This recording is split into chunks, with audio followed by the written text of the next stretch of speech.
안녕하세요. 이민 컨설턴트 허인영입니다. 이번 컨텐츠는 연령별로 적합한 캐나다 이민 프로그램 찾기입니다. 그럼 20대, 30대, 40, 50대 나이별로 살펴볼까요? 우선 꽃다운 20대. 당신이 만약 20대라면 워킹 홀리데이 비자 적극 추천해드립니다. 워킹 홀리데이 비자는 한국과 캐나다의 협정에 의해서 만 30세 이하의 청년들에게 캐나다를 1년 동안 자유롭게 경험할 수 있도록 만들어진 프로그램입니다. 이민국 홈페이지에 프로필을 올리고 초청장을 받으면 1년간의 오픈 워크 퍼밋을 받을 수 있습니다.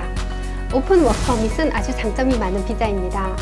자유롭게 여행을 할 수도 있고 어디서든 일을 할 수도 있습니다. 아직 인생 계획이 뚜렷하지 않은 사회초년생이나 가벼운 마음으로 캐나다를 경험하고 싶은 20대에게는 아주 적합한 프로그램입니다. 하지만 초청장을 받아야 비자 발급이 되는데요. 2018년 초청장을 받은 비율은 48%로 약 절반가량이 초청을 받습니다. 캐나다에 관심 있는 20대라면 워홀 비자 도전해보세요.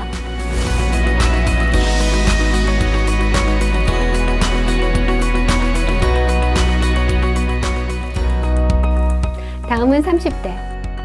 30대로서 가장 많이 접하는 이민 프로그램은 유학 후 이민이나 취업 이민입니다. 30대는 부모님께 손을 벌리기도 죄송하고 그렇다고 모아놓은 돈도 많지 않은 경우가 대부분입니다.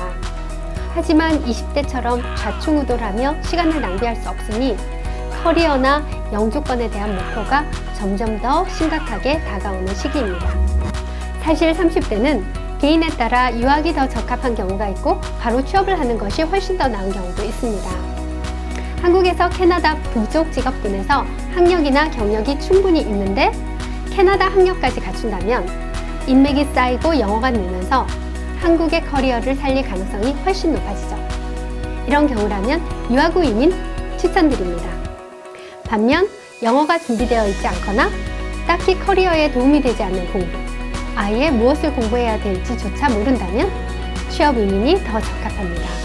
많은 분들이 유학 후 이민하면 유학을 하고 나면 영주권을 저절로 받을 것처럼 생각하기 쉽지만 정확하게 표현하자면 유학 후 이민은 유학 후 취업 후 이민입니다.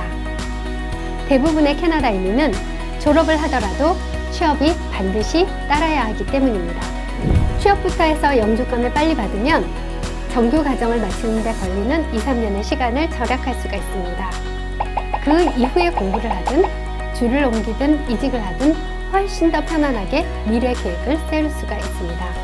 유학과 취업 사이에서 구분을 하신다면 내 커리어의 캐나다 적용 여부, 나의 영어 실력, 학습 능력, 그리고 경제력까지 꼼꼼히 따져보아야겠습니다. 30대는 유학과 취업 사이에서 내게 가장 적합한 프로그램을 찾기 위해 좀 더 신중한 판단이 필요합니다. 다음은 40, 50대입니다. 40, 50대는 공부를 하느라 시간을 지체하기보다는 취업 이민 혹은 사업 이민을 통해 하루빨리 영주권 하기를 추천드립니다. 취업이 어려워서 공부를 하시겠다고요? 과연 공부는 쉬울까요? 영어가 부족한 채 공부를 하면 학교를 마치지 못하거나 어렵게 졸업을 한다 하더라도 취업이라는 관문이 남아 있습니다. 이미 말씀드린 대로 캐나다 이민은 취업이 반드시 필요합니다. LMIA를 통해 취업 후 이민으로 가는 지름길이 있습니다. 캐나다 현지에서 눈높이를 조금 낮추면 영어가 부족한 40, 50대도 취업의 기회는 얼마든지 있습니다.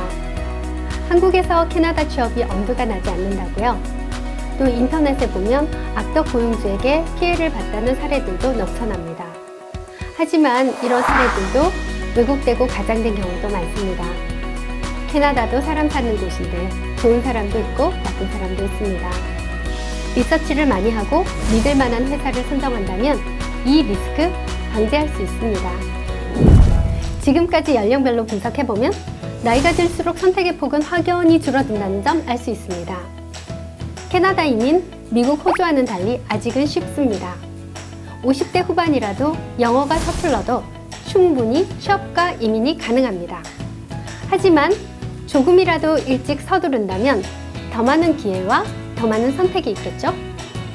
본인에게 가장 적합한 캐나다 인생 설계, 지금 시작하세요.